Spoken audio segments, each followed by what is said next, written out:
شروع اللہ کے پاک نام سے جو بڑا مہربان نہایت رحم والا ہے۔ فرما برداری کی برکتیں۔ رب تیرا خدا تجھے دنیا کی تمام قوموں پر سرفراز کرے گا، شرط یہ ہے کہ تو اس کی سنے اور احتیاط سے اس کے ان تمام احکام پر عمل کرے جو میں تجھے آج دے رہا ہوں۔ رب اپنے خدا کا فرما بردار رہ تو تجھے ہر طرح کی برکت حاصل ہوگی۔ رب تجھے شہر اور دیہات میں برکت دے گا، تیری اولاد پھلے پھولے گی، تیری اچھی خاصی فصلیں پکیں گی، تیرے گائے بیلوں اور بھیڑ بکریوں کے بچے ترقی کریں گے، تیرا ٹوکرا پھل سے بھرا رہے گا اور آٹا گوندھنے کا تیرا برتن آٹے سے خالی نہ ہوگا۔ رب تجھے گھر میں آتے اور وہاں سے نکلتے وقت برکت دے گا۔ جب تیرے دشمن تجھ پر حملہ کریں گے تو وہ رب کی مدد سے شکست کھائیں گے۔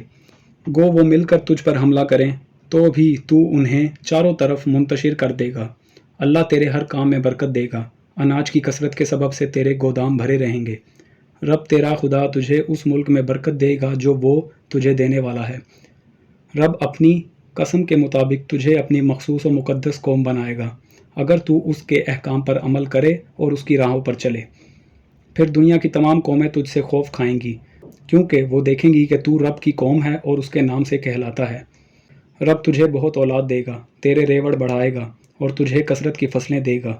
یوں وہ تجھے اس ملک میں برکت دے گا جس کا وعدہ اس نے قسم کھا کر تیرے باپ دادا سے کیا۔ رب آسمان کے خزانوں کو کھول کر وقت پر تیری زمین پر بارش برسائے گا۔ وہ تیرے ہر کام میں برکت دے گا۔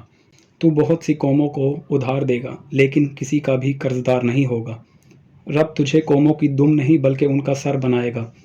تو ترقی کرتا جائے گا اور زوال کا شکار نہیں ہوگا، لیکن شرط یہ ہے کہ تو رب اپنے خدا کے وہ احکام مان کر ان پر عمل کرے جو میں تجھے آج دے رہا ہوں۔